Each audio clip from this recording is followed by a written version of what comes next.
Bonjour, chers frères et sœurs en Christ.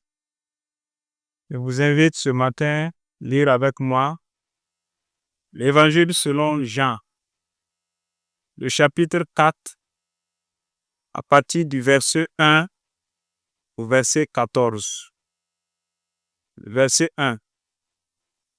Le Seigneur sut que les pharisiens avaient appris qu'il faisait et baptisait plus de disciples que Jean. Toutefois, Jésus ne baptisait pas lui-même, mais c'était ses disciples. Alors il quitta la Judée et retourna en Galilée. Comme il fallait qu'il passe par la Samarie, il arriva dans une ville de Samarie nommée Sychar, près du champ que Jacob avait donné à Joseph, son fils. Là se trouvait le puits de Jacob. Jésus, fatigué du voyage, était assis au bord du puits. C'était environ la 6e heure.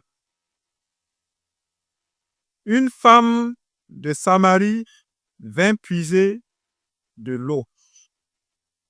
Jésus lui dit, « Donne-moi à boire. » Car ses disciples étaient allés à la ville pour acheter des vivres. La femme samaritaine lui dit, « Comment toi, qui es juif, me demandes-tu à boire à moi qui suis une femme samaritaine? » Les Juifs, en effet, n'ont pas de relation avec les Samaritains. Jésus lui dit, « Si tu connaissais le don de Dieu et qui est celui qui te dit, donne-moi à boire, tu lui aurais toi-même demandé à boire et il t'aurait donné de l'eau vive. » Seigneur, lui dit la femme, tu n'as rien pour puiser et le puits est profond. D'où aurais-tu donc cette eau vive?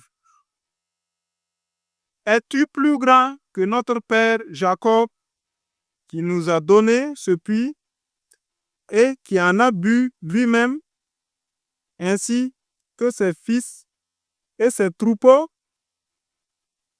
Jésus lui dit, quiconque boit de cette eau aura encore soif, mais celui qui boira de l'eau que je lui donnerai n'aura jamais soif, et l'eau que je lui donnerai deviendra en lui une source d'eau qui jaillira jusque dans la vie éternelle. Que le Seigneur bénisse sa parole.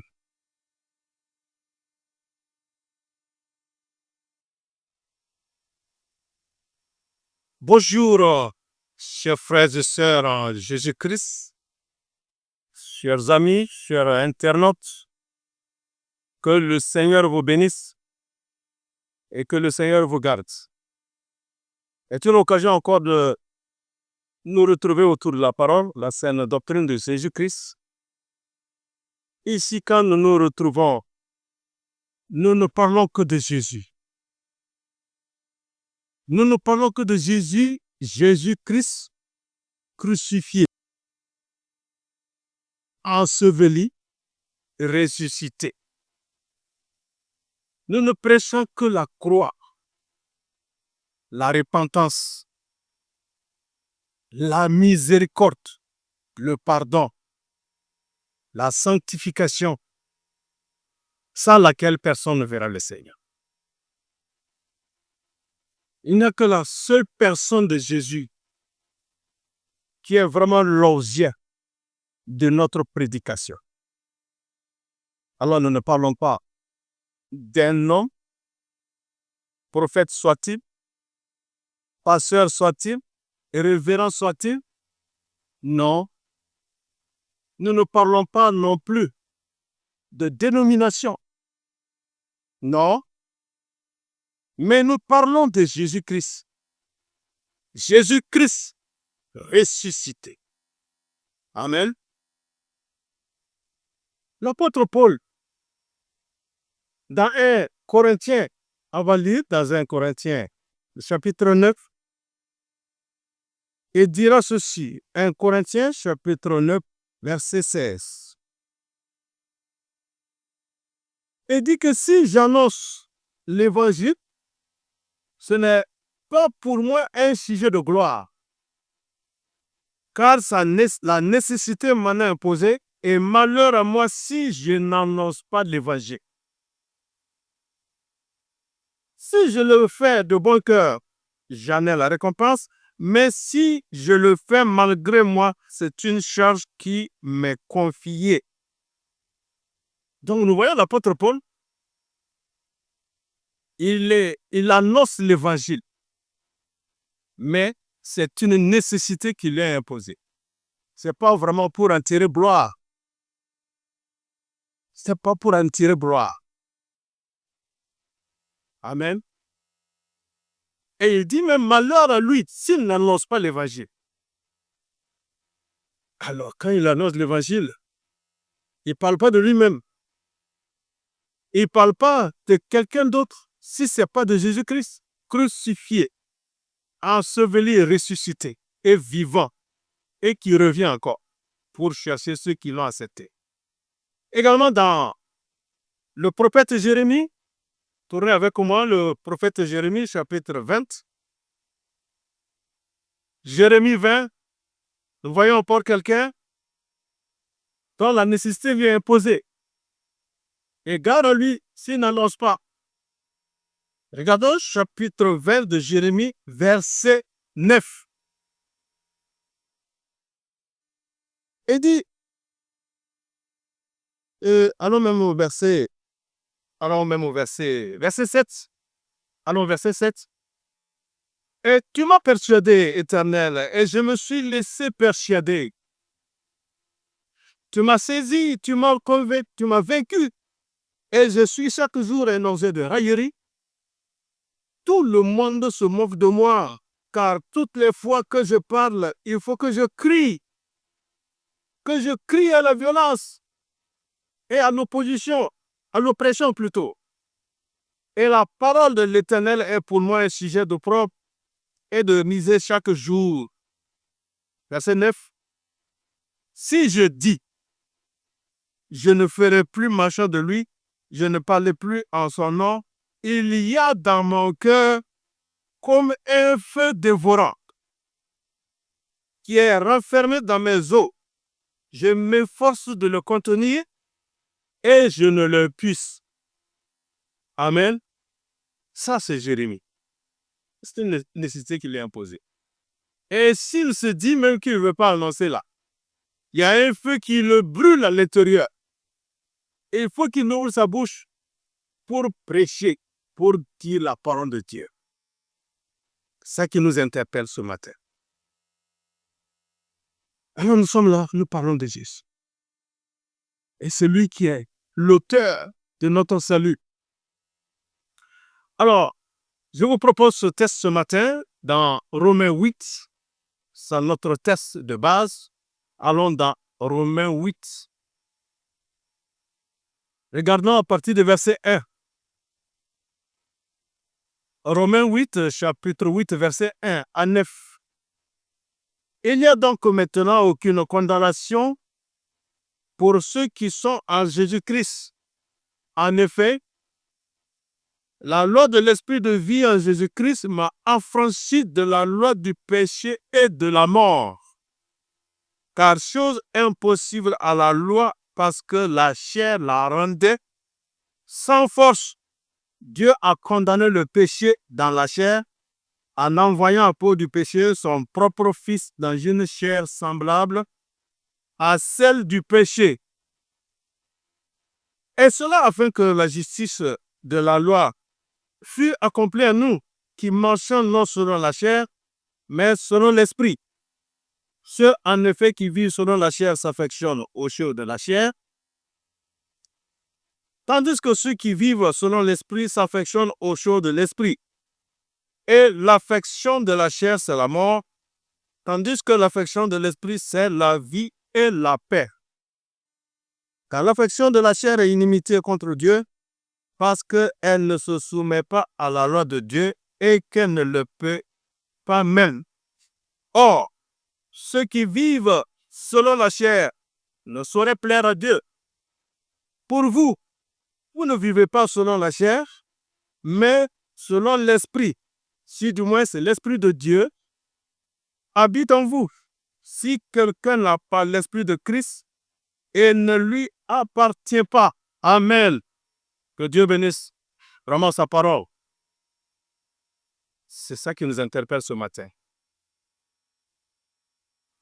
L'apôtre développe ici la plénitude de bénédiction qui découle de l'œuvre de Jésus-Christ à la croix. La plénitude de bénédiction qui découle de l'œuvre de Jésus-Christ à la croix. Et cette œuvre de la croix, c'est elle qui nous établit dans une relation avec Dieu dont nous allons voir quelques caractères ici. Ici, au verset 1, il n'y a donc aucune condamnation pour ceux qui sont dans le Christ Jésus. Parce que le Saint-Esprit, il vient habiter en nous et il rend témoignage que nous sommes enfants de Dieu. Regardons cela au verset 16. Romains 8, verset 16. L'Esprit lui-même rend témoignage à notre esprit que nous sommes enfants de Dieu. Verset 17. Or, si nous sommes enfants, nous sommes aussi héritiers, héritiers de Dieu et co-héritiers de Christ, si toutefois nous souffrons avec lui, afin d'être glorifiés avec lui. Amen. Ça, ce sont les caractères de cette œuvre de la croix. C'est vraiment maintenant que nous sommes dans la souffrance, c'est vrai. Comme le dit le verset 22, nous allons le dire encore, verset 22. Or, nous savons que jusqu'à ce jour, la création tout entière soupire et souffre les douleurs de l'enfantement. Et ce n'est pas elle seulement, mais nous aussi qui avons les prémices de l'esprit. Nous aussi, nous soupirons en nous-mêmes en attendant l'adoption, la rédemption de notre corps. Voilà. Mais la délivrance arrive, la rédemption de notre corps. C'est vrai, nous souffrons présentement, mais nous attendons la rédemption de notre corps. Et dans tout cela, le Seigneur, il fait travailler toutes choses. Il dit dans le verset 28 que toute chose concourt au bien de ceux qui sont à Dieu. Voilà le verset 28. Nous savons du reste que toute chose concourt au bien de ceux qui aiment Dieu, de ceux qui sont appelés selon son dessein. Amen. Encore un autre caractère. Et rien ne pourra nous séparer de l'amour de Dieu qui est dans le Christ Jésus. Amen. Verset 39. Car j'ai l'assurance que ni la mort, ni la vie, ni les anges, ni les dominations, ni les choses présentes, ni les choses à venir, ni les puissances, ni la hauteur, ni la profondeur, ni aucune autre créature ne pourra nous séparer de l'amour de Dieu manifesté en Jésus-Christ notre Seigneur. Amen. Voilà la faute. Alors il nous dit ici, aucune condamnation en Jésus-Christ. Ça, c'est une déclaration de victoire. Mais bien avant cela, nous voyons lancer un cri de détresse Regardons en arrière, chapitre 7. Regardons le verset 24. L'apôtre lance un cri de détresse ici. Misérable que je suis, qui me délivrera de ce corps de mort? Pour bien comprendre, allons montons un peu au verset 13. Regardons un peu le verset 13. Et dit ici, ce qui est bon a-t-il donc été pour moi une cause de mort? Loin de là, mais c'est le péché, afin qu'il se manifestât comme péché, en me donnant la mort. Par ce qui est bon, et que, par le commandement, il devint condamnable au plus haut point. Verset 14. Nous savons en effet que la loi est spirituelle, mais moi je suis charnel, vendu au péché. Car je ne sais pas ce que je fais, et je ne fais point ce que je veux, et je fais ce que je hais. C'est ça. Or, si je fais ce que je ne veux pas, je reconnais par là que la loi est bonne. Et maintenant, ce n'est plus moi qui le fais, mais c'est le péché qui habite en moi. Ce qui est bon, je le sais, n'habite pas en moi, c'est-à-dire dans ma chair. J'ai la volonté, mais non le pouvoir de faire de bien. Car je ne fais pas le bien que je veux, et je fais le mal que je ne veux pas. Il se passe quelque chose dans le corps de l'homme. Verset 20. Et si je fais ce que je ne veux pas, ce n'est plus moi qui le fais, c'est le péché qui habite en moi.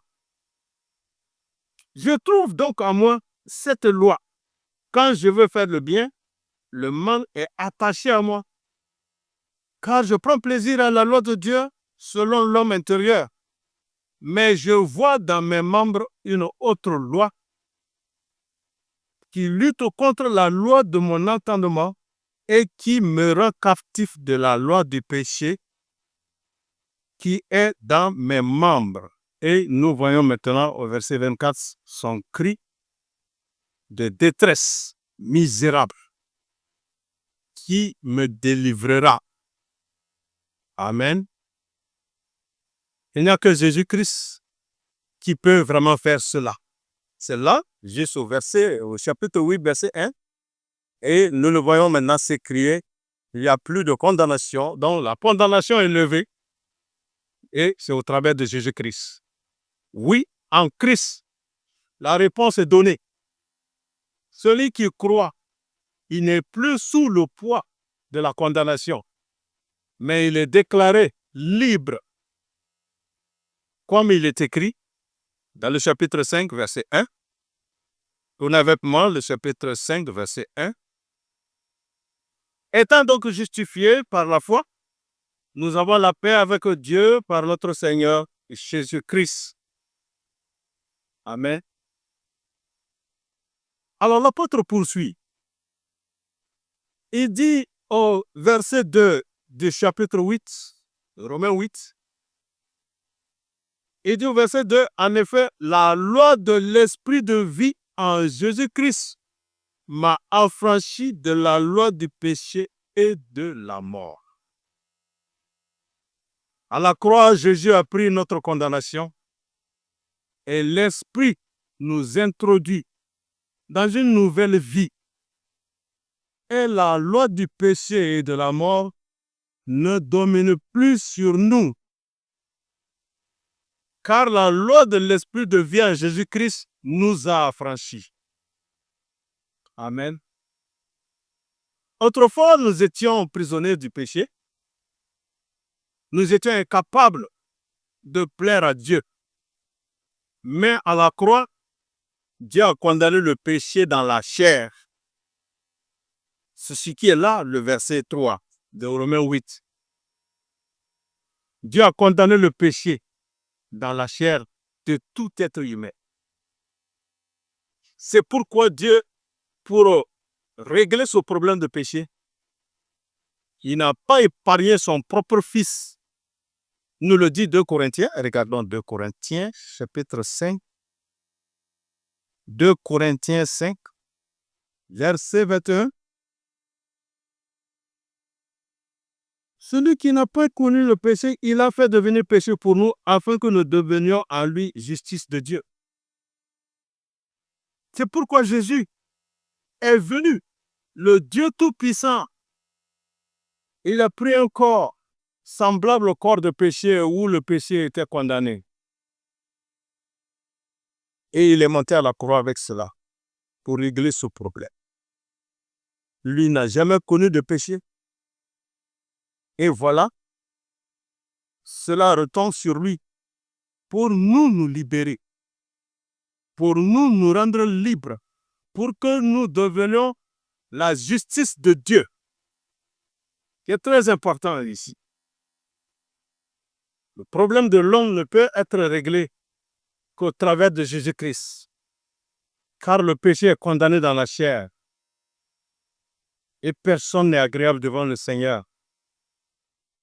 Et Jésus est venu sous forme de cette chair. Il a mené le péché à la croix. C'est pourquoi le Père ne pouvait pas le regarder à la croix. Les yeux de Dieu ne peuvent pas regarder le péché. Habakkuk le dit. Tes yeux sont très purs pour voir le mal. Jésus s'est écrié, mon Dieu, pourquoi m'as-tu abandonné et te tiens-tu éloigné de moi? C'est là. Le jugement est tombé sur lui à cause de ce péché. Isaïe 53 en parle. Le châtiment qui nous donne la paix est tombé sur Jésus-Christ. Et c'est par ses meurtrissures que nous sommes sauvés et nous sommes guéris. Bien-aimés, nous devons venir à Jésus-Christ. Nous devons vraiment accepter la croix. Parce que c'est là qu'il dit, si tu veux venir après moi, il faut que tu renonces à toi-même. Il faut que tu prennes la croix tous les jours et que tu me suives. Il faut t'identifier à cette mort à la croix. C'est à ta place que Jésus a pris cela. Amen. C'est pourquoi nous prêchons la croix, nous prêchons la repentance, nous prêchons la sanctification, la délivrance, la miséricorde, l'amour de Dieu. C'est de cela nous parlons, Jésus-Christ, crucifié, enseveli, ressuscité et vivant, il revient bientôt. Il est le Dieu Tout-Puissant. Amen. C'est vrai, le péché est encore présent en nous, mais il n'a plus le pouvoir de nous dominer. L'Esprit nous donne une nouvelle vie. L'Esprit nous donne une force pour marcher selon Dieu. Alors nous ne sommes plus obligés de pécher. Ah, c'est ça. Nous ne sommes plus obligés de pécher. Pierre va nous parler parce que nous participons à la nature de Dieu. 2 Pierre 1. Regardez avec moi 2 Pierre 1. Regardez à partir du verset 3. Comme sa divine puissance nous a donné tout ce qui contribue à la vie et à la piété, au moyen de la connaissance de celui qui nous a appelés par sa propre gloire et par sa vertu, lesquels nous assurent de sa part les plus grandes et les plus précieuses promesses, afin que par elles vous deveniez participants de la nature divine. Voyez, nous participons à la nature divine en fuyant la corruption qui existe dans le monde par la convoitise.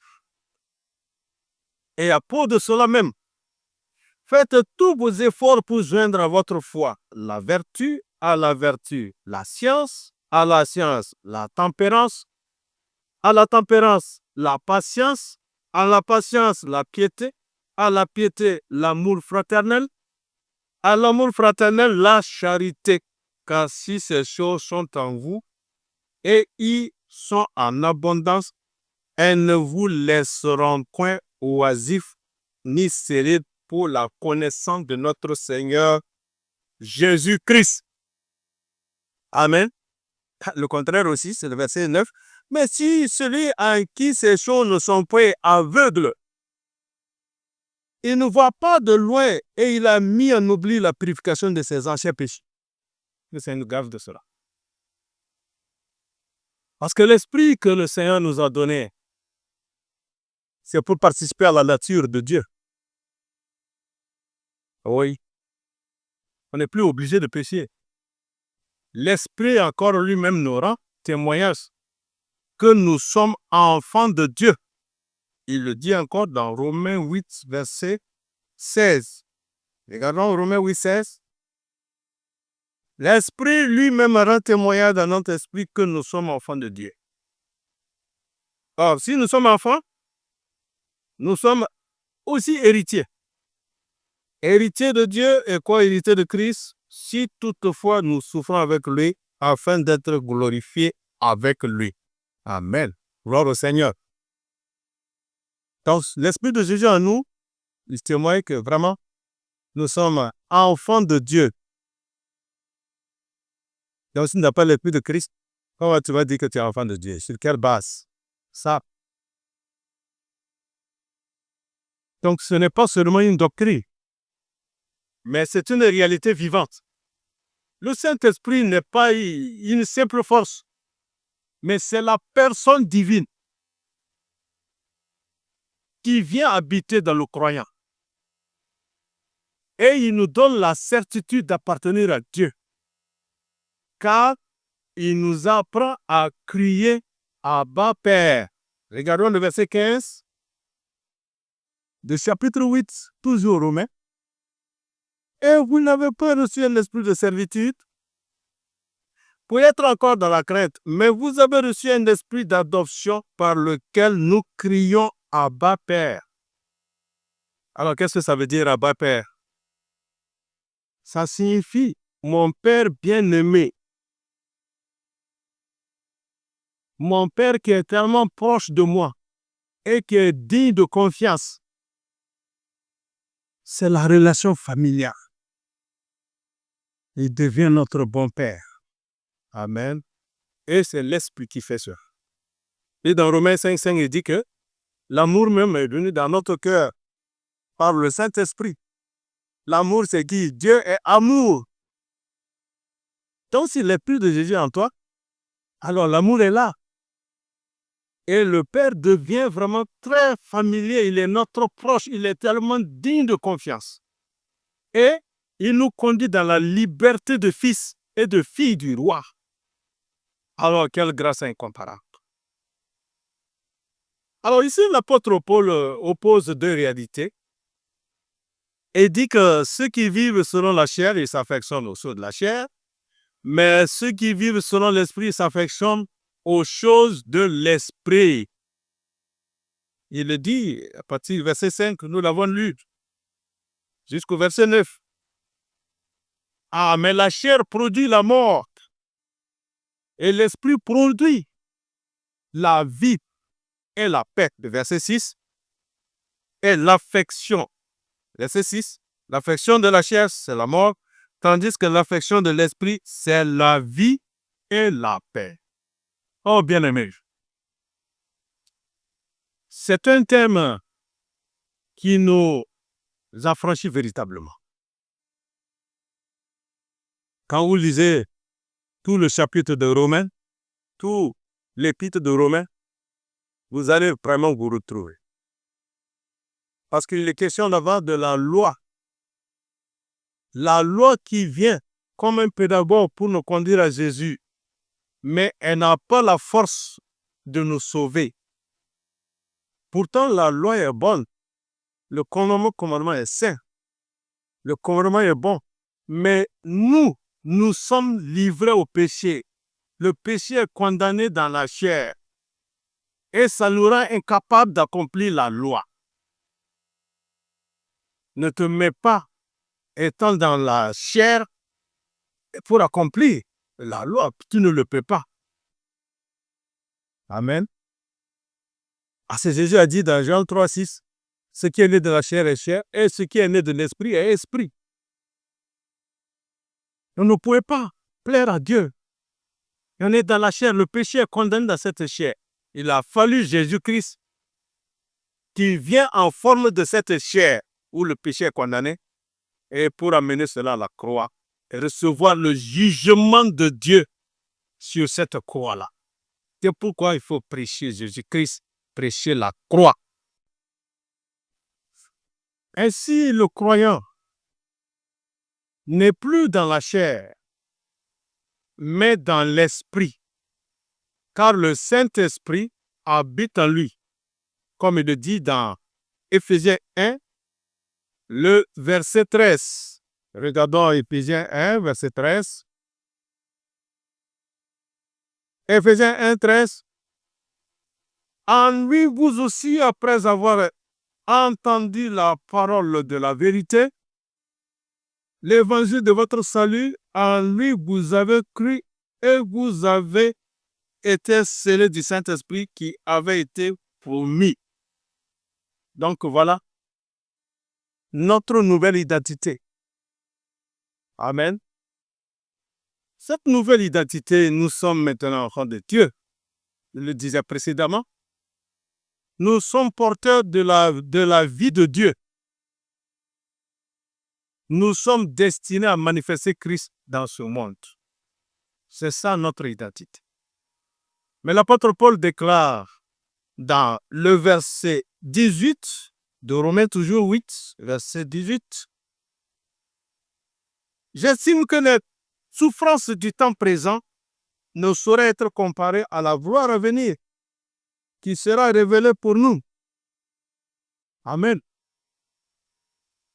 Oui, nous souffrons encore. Ça, le chrétien doit comprendre ça. Le croyant doit comprendre ça.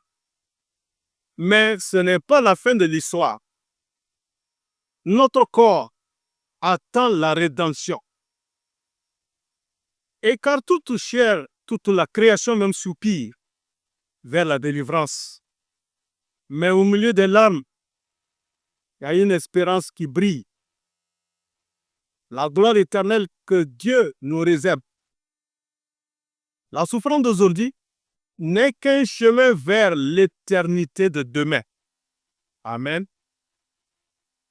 Il le dira dans le verset 26, Romains 8, verset 26. De même aussi, l'Esprit nous aide dans notre faiblesse, car nous ne savons pas ce qu'il nous convient de demander dans nos prières, mais l'Esprit lui-même intercède par des soupirs inexprimables. Vous voyez, Dieu ne fait rien au hasard, il ne nous laisse pas seuls. Le Saint-Esprit nous soutient. Amen. Il n'y a rien qui est au hasard, comme il le dit au verset 28. Regardons le verset 28. Nous savons que toutes choses, savons du reste que toutes choses concourent au bien de ceux qui aiment Dieu et de ceux qui sont appelés selon son dessein. Amen. Chaque épreuve que tu traverses, chaque lutte, chaque difficulté, chaque pas de notre vie est intégré dans le plan de Dieu. Il n'y a rien qui est au hasard. À partir du moment que Dieu t'a sauvé, tu es devenu enfant de Dieu, alors Dieu fait tout pour te conformer à l'image de son Fils. Quelle assurance de marcher alors entre ses mains puissantes. Il le dira encore dans le verset 31. Paul termine maintenant ce cri-là de triomphe maintenant. Il termine par un cri de triomphe. Si Dieu est pour nous, qui sera contre nous? Amen. Regardons le verset 31 de Romains 8. Que dirons-nous donc à l'égard de ces choses? Si Dieu est pour nous, qui sera contre nous? Lui qui n'a pas épargné son propre Fils, mais qui l'a livré pour nous tous, comment ne nous donnera-t-il pas aussi toutes choses avec lui? Qui accusera les élus de Dieu? C'est Dieu qui justifie. Qui les condamnera? Christ est mort, bien plus, il est ressuscité. Il est à la droite de Dieu et il intercède pour nous. Qui nous séparera de l'amour de Christ? Sera-ce la tribulation, ou l'angoisse, ou la persécution, ou la faim, ou la nudité, ou le péril, ou l'épée? Selon qu'il est écrit, c'est à cause de toi qu'on nous met à mort tous les jours, qu'on nous regarde comme des brebis destinées à la boucherie. Mais dans toutes ces choses, nous sommes plus que vainqueurs par celui qui nous a aimés. Amen. C'est ce que le Seigneur fait pour nous. Amen. Alors, bien-aimés, frères et sœurs, chers amis, c'est une assurance que nous avons. Il n'y a plus de condamnation. Le péché qui était condamné dans la chair, Jésus a subi cela à la croix pour nous. C'est pourquoi nous prêchons, nous prêchons la parole. Il faut renoncer à soi-même. Jésus nous appelle à venir considérer cela. Il faut mourir. Il ne nous appelle pas à autre chose, comme ce que nous voyons aujourd'hui. Non. Il nous appelle à mourir et à laisser Jésus se manifester au travers de nous. Amen. Il n'y a plus de captivité encore, car l'Esprit nous a affranchis. Il n'y a plus de marcher dans la chair, car nous sommes appelés à marcher selon l'Esprit. Alors, tenons très bien cette vérité que je vais dire. Ma vie est liée à celle de Jésus-Christ. Et en lui, je suis libre, justifié, victorieux. Ça, c'est très bien. Tout a été accompli en Jésus-Christ. Que Jésus soit vraiment glorifié dans notre vie et que nous soyons effacés. Que toute pensée de s'élever, toute pensée de prendre la popularité plus que le nom de Jésus soit enrayée dans notre vie. C'est l'apôtre Paul qui parle et dit, j'ai été crucifié avec Jésus. Ce n'est plus moi qui vis, mais c'est Jésus qui vit à moi. Donc, il ne se fait pas paraître, comme Jean-Baptiste aussi, que je diminue et que lui croisse. Que tout orgueil, toute intention de paraître grand devant les gens soit enrayée dans nos cœurs. Prêchons Jésus-Christ. C'est lui qui a dit que je vais bâtir mon église, son église. L'église de Jésus-Christ, ce n'est pas l'église d'un homme. Les hommes qu'il a placés là, ils n'ont qu'à laisser Jésus-Christ paraître, qu'il diminue et que Jésus-Christ soit vu de tout le monde et connu de tout le monde et accepté de tout le monde. Amen. Voilà, bien-aimés, que le Seigneur vous bénisse, que le Seigneur vous garde. Jésus-Christ, il est mort. Il a été crucifié à la croix. Il a été enseveli et il est ressuscité. Il est vivant. Il reviendra nous chercher. Il reviendra chercher ceux qui l'ont accepté et ceux qui l'ont refusé. Et quand il va revenir, c'est le jugement. Qui peut porter ce jugement? Vous avez vu Jésus à la croix? Comment le Père a traité le péché. Si tu refuses Jésus, est-ce que tu peux porter ce jugement? Venons à Jésus. Acceptons Jésus, parce que le jugement est passé déjà sur Jésus. Le châtiment qui nous donne la paix est tombé sur Jésus. Que le Seigneur vous bénisse. Gloire au Seigneur. Amen.